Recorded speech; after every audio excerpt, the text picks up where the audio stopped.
કચ્છના મુન્દ્રામાં કોંગ્રેસનો ચક્કાજામ, રંગોલી ગેટ પાસે વાહનોની લાંબી કતારો જોવા મળી। ખેડૂતોના સમર્થનમાં કોંગ્રેસનું વિરોધ પ્રદર્શન, મંજૂરી વગર ટાવર ન ઉભા કરવાની માંગ કરવામાં આવી। ખેડૂતોએ રામધૂન સાથે વિરોધ નોંધાવ્યો। ખેડૂતોના સમર્થનમાં કોંગ્રેસે વિરોધ પ્રદર્શન કર્યું। કચ્છના મુન્દ્રામાં કોંગ્રેસનું વિરોધ પ્રદર્શન, રંગોલી ગેટ પાસે વાહનોની લાંબી કતારો લાગી। ખેડૂતોના સમર્થનમાં કોંગ્રેસે વિરોધ પ્રદર્શન કર્યું, મંજૂરી વગર ટાવર ન ઉભા કરવાની માંગ કરી હતી। ખેડૂતોએ રામધૂન બોલાવી અને વિરોધ નોંધાવ્યો।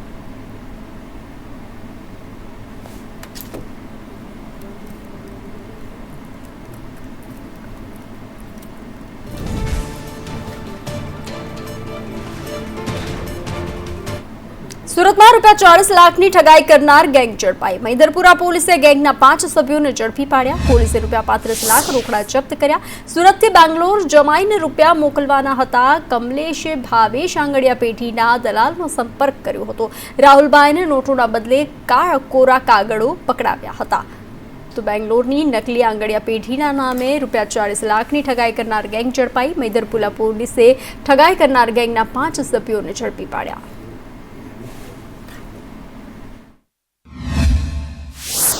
फरियादी के जो सह व्यापारी हैं सेजल ज्वेलर्स, उन्होंने बताया कि उनको बार बार एक रैंडम व्यक्ति का फ़ोन आता था जिसका नाम क्षेत्रपाल है। वो ये क्लेम करते थे कि वो सूरत शहर से देश के किसी भी राज्य शहर में पैसे ट्रांसफ़र करने का काम करते हैं। तो उनका पॉइंट ऑफ कॉन्टैक्ट अपना सह व्यापारी था, परंतु वह ये नहीं जानते थे ये जितने भी रैंडम कॉल्स उनको रिसीव हो रही हैं वो एक फ्रॉडस्टर का गैंग है जो इस बात पर लोगों के साथ ठगी करता है कि हम एक जगह से दूसरी जगह पैसे भिजवा सकते हैं, जबकि यह वहाँ असली नोट लेके वहाँ सिर्फ कोरे कागज डिलीवर करता है। तो भावनगરમાં રથયાત્રા પૂર્વે ફૂટ પેટ્રોલિંગ, પોલીસે સુરક્ષાને લઈ કવાયત હાથ ધરી। મોતીબાગ ટાઉન હોલથી પેટ્રોલિંગ શરૂ કરવામાં આવ્યું। સંવેદનશીલ વિસ્તારોમાં ચુસ્ત બંદોબસ્ત ગોઠવવામાં આવ્યો। લખુરિયા ચોક સુધી પોલીસનું ફૂટ પેટ્રોલિંગ, મોટી સંખ્યામાં પોલીસ જવાનો જોડાયા હતા।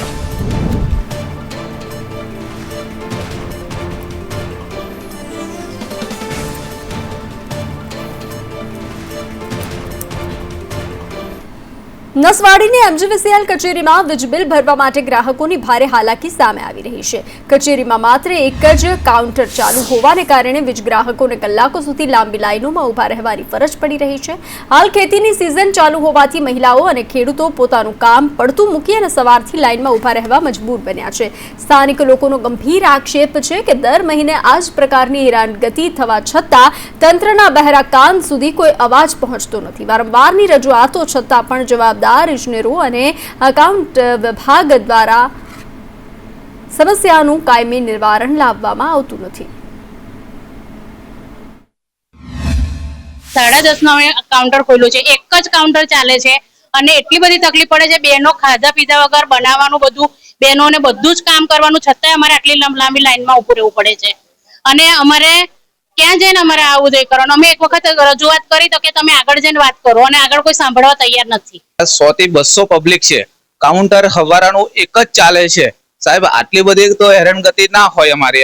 અમારે ખેતી કામ કરવાનું હોય અથવા અમારે ખેતીમાં જવાનું હોય સાહેબ, બસ ખાતર લેવા જઈએ તો બી લાઈનો, એસેસનમાં જઈએ તો બી લાઈનો, દવામાં જઈએ તો બી લાઈનો, અહીં બી લાઈનો, અંદર કોઈ સાહેબ બી કઈ હરખું જવાબ આપવા રાજી નહીં। છોટાઉદેપુર જિલ્લાના નસવાડીના મધ્ય ગુજરાત વીજ કંપનીના આ દ્રશ્યો છે। તમે દ્રશ્યો જોઈ રહ્યા છો, આ કોઈ રેશનિંગનું અનાજ લેવા માટેની લાઈનો નથી। આ આદિવાસી જે વીજ ગ્રાહકો છે, ખાસ કરીને મોટી માત્રામાં તમે જુઓ આ વીજ ગ્રાહકો હમણાં લાઈન પડી રહ્યા છે, અહીંયા વીજ બિલ ભરવા માટે આવ્યા છે। આ તમે જુઓ મોટી માત્રામાં લાઈનો છે, ફક્ત અંદર એક જ કાઉન્ટર ચાલે છે। તમે વિચાર કરો આજે આ મહિલાઓ પણ એટલી હેરાન છે। આ ખેડૂત મહિલાઓ છે, બિચારી ગામે ગામથી આવી છે લાઇટ બિલ ભરવા માટે, પરંતુ એક જ કાઉન્ટર ચાલે છે। બીજી બાજુ જ્યારે તમને વાત કરીએ તો અહીંયા અંદર હમણાં 2 જેઈ છે પણ અહીંયા છે નહીં, એક ડેપ્યુટી ઇજનેર છે તે બી અહીંયા છે નહીં। ઇરફાન મેમન, સંદેશ ન્યૂઝ, છોટાઉદેપુર। નો એક વિડીયો સોશિયલ મીડિયા પર વાયરલ થયો છે। વાયરલ વિડીયોમાં ઇમરજન્સી વોર્ડમાં ઈજા પામેલા દર્દીઓ સારવારની રાહ જોતા જોવા મળે છે, જ્યારે ફરજ પરના તબીબો ભોજન માટે ગયા હોવાનો આક્ષેપ કરવામાં આવ્યો છે। એટલું જ નહીં, દર્દીઓના સ્વજનો વારંવાર વિનંતી કરતા હોવા છતાં સમયસર સારવાર ન મળ્યાનો દાવો પણ વિડીયોમાં કરવામાં આવ્યો છે। સમગ્ર ઘટનાનો વિડીયો વાયરલ થતા સિવિલ હોસ્પિટલની કામગીરી સામે સવાલો ઊભા થયા છે।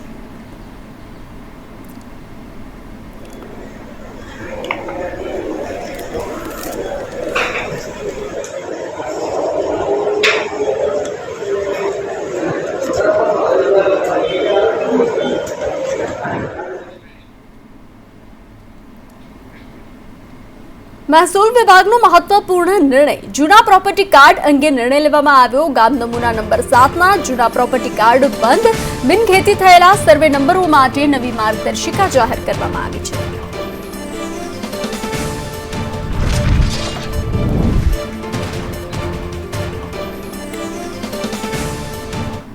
રાજ્યમાં ખેડૂત આંદોલન અંગે મોટા સમાચાર સામે આવ્યા છે. ખેડૂતોની માંગ સંતોષની જાહેરાત કરી શકે છે સરકાર. આવતીકાલે કેબિનેટ બેઠકમાં જાહેરાતની શક્યતા છે. 2 સિનિયર મંત્રીઓને જવાબદારી સોંપાઈ છે. કૃષિ મંત્રી જીતુ વાઘાણી અને ઉર્જા મંત્રીને જવાબદારી સોંપવામાં આવી છે. વીજ પોલ અંગે સરકાર જાહેર કરી શકે છે પોલિસી. વર્તમાન કરતાં વધુ વળતર આપવાની શક્યતા વ્યક્ત કરાઈ રહી છે.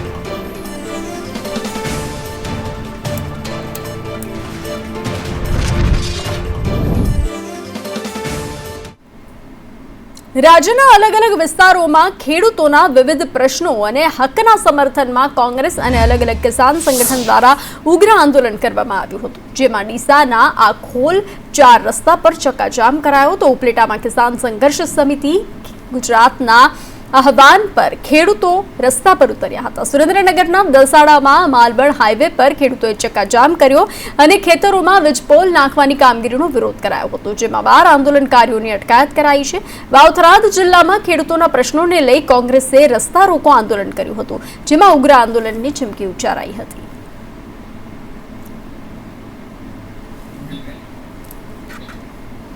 મોરબી જેતપરમાં આંદોલનમાં અશ્વરેલી સાથે સમર્થન કરવામાં આવ્યું. વાધરવા, સાપર, રંગપરા, કુંભારિયા, જીવાપરના ખેડૂતોનું સમર્થન. ખેડૂતો અશ્વ લઈ અને આંદોલનને સમર્થન આપવા પહોંચ્યા હતા. ઉપવાસ આંદોલનમાં ઠેર ઠેર સમર્થન મળી રહ્યું છે. બાઇક, કાર અને ટ્રેક્ટર અશ્વ રેલી સમર્થન આપ્યું. જી, અમે જેતપર મુકામે અત્યારે ખેડૂત આંદોલન છે તેની 13 દિવસથી લોકો ઉપવાસમાં બેઠેલા છે. એમના સમર્થન માટે આશરે 15 થી 17 જેટલી ઘોડા ઘોડીઓ સાપર છે, રંગપર છે, કુંભારિયા છે, વાધરવાથી અમે લોકો ખેડૂતના સમર્થન માટે આવ્યા છીએ. અને સરકાર સાથે એવી અપેક્ષા છે કે આ લોકોને પૂરતું વળતર મળે અને આ ઉપવાસ ઉપર બેઠેલા લોકોને જલ્દીથી જલ્દી ઉપવાસના પારણા કરાવે.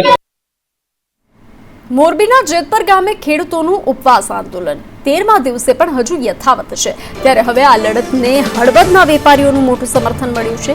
વેપારી મહામંડળના પ્રમુખ વિનુ પટેલ દ્વારા જાહેરાત કરવામાં આવી છે કે ખેડૂતોના સમર્થનમાં હળવદ માર્કેટિંગ યાર્ડને 1 દિવસ માટે સંપૂર્ણ બંધ રાખવામાં આવશે. આ ઉપરાંત આંદોલનકારીઓની પડતર માંગણીઓ સંદર્ભે આવતીકાલે વેપારીઓ દ્વારા એક વિશાળ રેલીનું પણ આયોજન કરવામાં આવ્યું છે. વેપારી અગ્રણીઓએ ચીમકી ઉચ્ચારી છે કે જો સરકાર હજુ પણ ખેડૂતોની વેદના નહીં સમજે તો આગામી સમયમાં માર્કેટિંગ યાર્ડ અનિશ્ચિત મુદ્દત માટે બંધ રાખવામાં આવશે.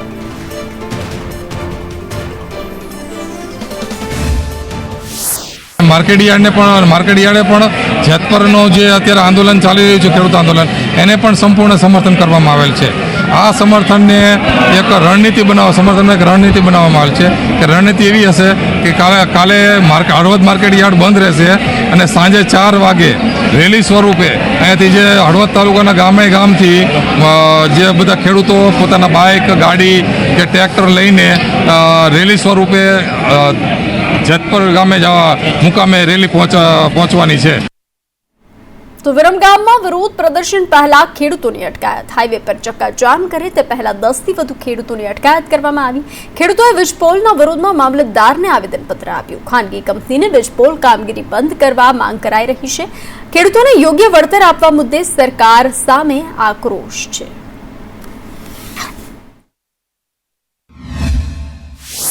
ત્યાં કોઈને હાજર થવા ન દીધા. એ પહેલા અમને ત્યાં લઈને રજૂ કરીને બેસાડી દીધા અને આ કામને આખું કાર્યક્રમને બંધ કરી દેવામાં આવ્યો. અત્યારે અમે આવેદન આપ્યું છે કે દરેક જગ્યાએ ગુજરાતની અંદર, આખા ગુજરાતની અંદર જે પણ અત્યારે વીજ કંપનીના થાંભલા નખાઈ રહ્યા છે, પ્રાઇવેટ કંપનીના, એ કંપનીના થાંભલાઓ સરકાર દ્વારા નખાઈ રહ્યા છે, એ કામ તદંતર બંધ કરવામાં આવે. બનાસકાંઠાના ડીસામાં ખેડૂતોના વિવિધ પ્રશ્નો અને હકના સમર્થનમાં કોંગ્રેસ દ્વારા ઉગ્ર આંદોલન કરવામાં આવ્યું હતું.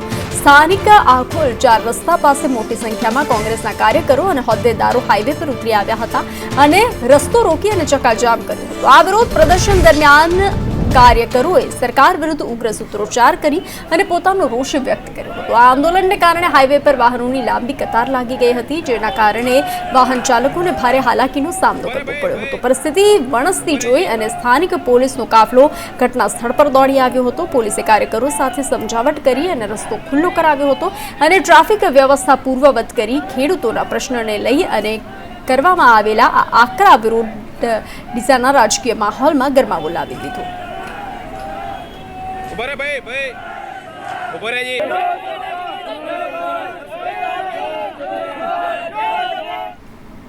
સુરેન્દ્રનગરના દસાડા માલવણ હાઈવે પર આજે કોંગ્રેસ અને સ્થાનિક ખેડૂતો દ્વારા પ્રચંડ વિરોધ પ્રદર્શન સાથે ચક્કાજામ કરવામાં આવ્યો હતો. ખેડૂતોના ખેતરમાં મંજૂરી વિના વીજ લાઇનના થાંભલા ઉભા કરી દેનારી પ્રાઇવેટ કંપનીની તાનાશાહી સામે કોંગ્રેસે મોરચો માંડ્યો છે. કોંગ્રેસના નેતૃત્વમાં પ્રદર્શનકારીઓએ જેના બાદ 4 રસ્તા હાઈવે પર અડીંગો જમાવતા વાહનોની લાંબી લાઈનો લાગી હતી. જોકે હાઈવે ખાલી કરાવવા માટે પોલીસે કડક વલણ અપનાવી અને કોંગ્રેસના અગ્રણીઓ અને ખેડૂતો સહિત 10 થી 12 જેટલા લોકો ડિટેન કર્યા હતા. અકસ્માત કે કોઈ અનિચ્છનીય ઘટના ન બને અને કાયદો વ્યવસ્થા જળવાઈ રહે તે માટે હાલ ઘટના સ્થળ પર ચુસ્ત પોલીસ બંદોબસ્ત ગોઠવવામાં આવ્યો છે.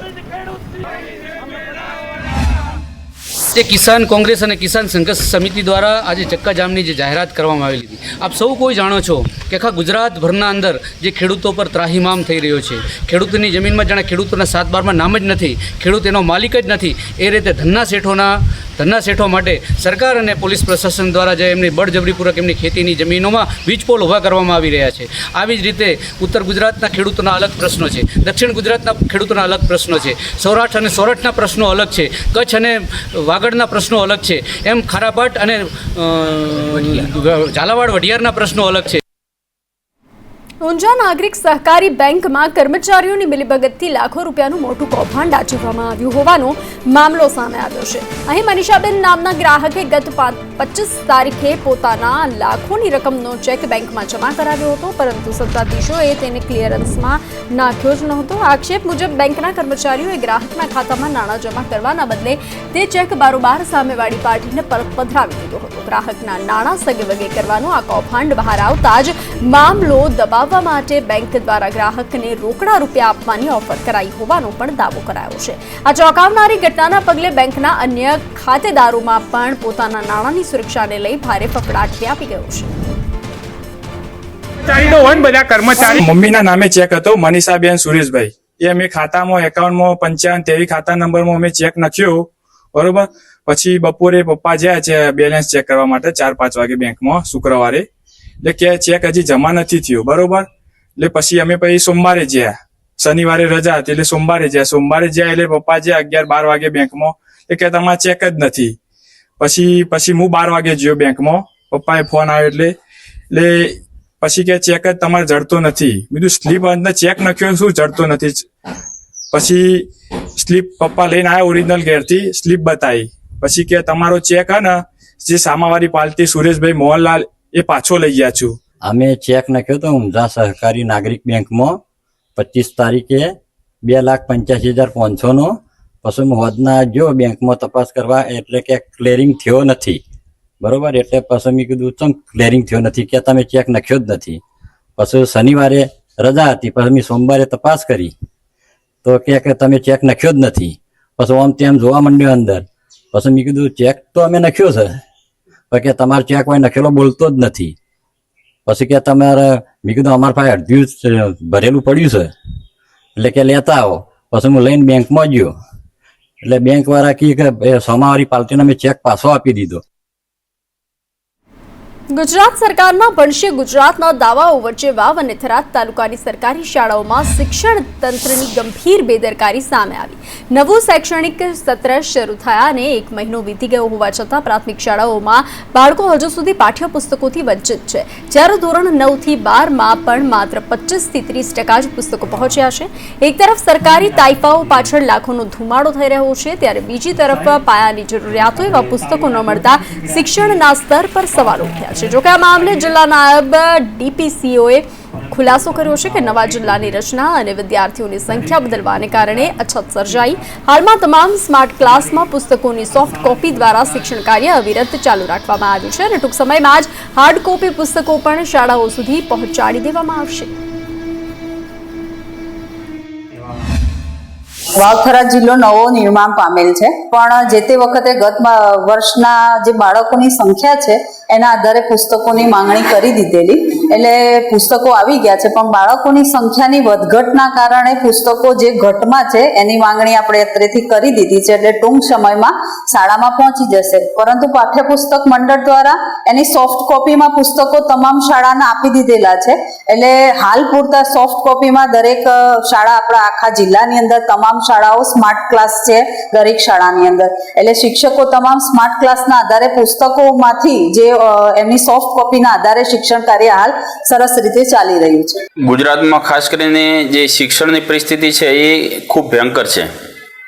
આમ કહેવાય દેશ લેવલે તો જ્યારે વાત કરીએ તે 100 યુનિવર્સિટીમાં એક પણ યુનિવર્સિટી નથી, પણ જ્યારે દેશની વાતમાં ગુજરાત આવે ત્યારે આજે પણ દેશમાં 15મા ક્રમાંકે શિક્ષણ છે, અને એનું કારણ સરકારની નીતિઓ જ છે.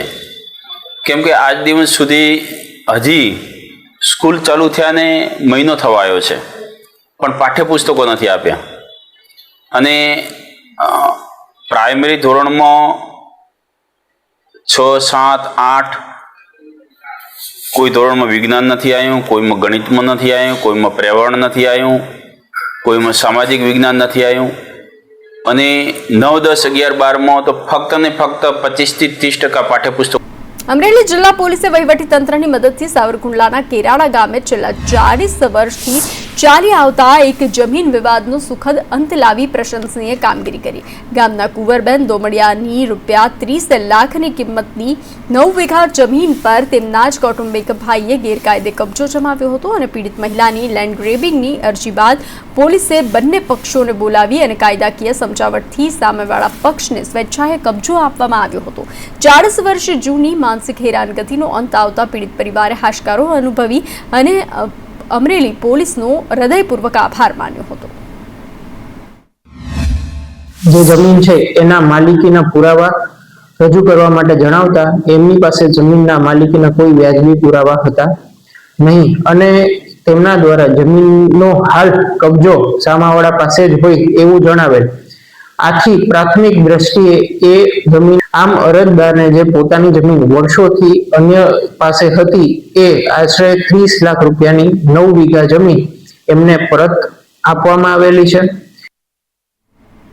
સુરત શહેર ભાજપ અધ્યક્ષ પરેશ પટેલે મહાનગરપાલિકાની વિવિધ બાર સમિતિઓના ચેરમેન અને વાઇસ ચેરમેનના નામોની જાહેરાત કરી. આરોગ્ય, જાહેર બાંધકામ, પાણી નિગમ નિયોજન, સમાજ કલ્યાણ, ગટર કાયદા અને રાહત અને તંદુરસ્તી વર્ધક, ગૃહ નિર્માણ અને ઉદ્યાન, light and fire, slum improvement તેમજ જાહેર પરિવહન પ્રવૃત્તિઓ સમિતિઓમાં નવી નિમણૂક કરવામાં આવી. નવી નિમણૂકો બાદ તમામ સમિતિઓ હવે પોતાના વિભાગોના વિકાસ કાર્યો, જનસુવિધાઓમાં સુધારો અને શહેરને વિવિધ પ્રોજેક્ટને વધુ ગતિ આપવા માટે કામગીરી શરૂ કરશે. સુરત મહાનગરપાલિકાની 12 કમિટીઓના ચેરમેન અને વાઇસ ચેરમેનની વરણી કરવામાં આવી છે. આરોગ્ય સમિતિના ચેરમેન તરીકે અશોક રાંદેરિયા અને વાઇસ ચેરમેન તરીકે વિક્રમ દેસાઈનું નામ ઘોષિત કરવામાં આવ્યું છે. જાહેર બાંધકામ સમિતિમાં રાજેન્દ્ર પટેલને ચેરમેન નિયુક્ત કરવામાં આવ્યા છે અને શીતલ પ્રતિક પટેલને વાઇસ ચેરમેન નક્કી કરવામાં આવ્યા છે. પાણી સમિતિ રશ્મિબેન સાબુ ચેરમેન તરીકે અને મહેશ કુમાર મકવાણા વાઇસ ચેરમેન તરીકે નિયુક્ત થયા છે. નગર નિયોજન સમિતિમાં મહેન્દ્ર દેસાઈને ચેરમેન તરીકે નિયુક્તિ આપવામાં આવી છે અને અશોક માંગીલાલ શાહને વાઇસ ચેરમેન તરીકે નિયુક્તિ આપવામાં આવી છે.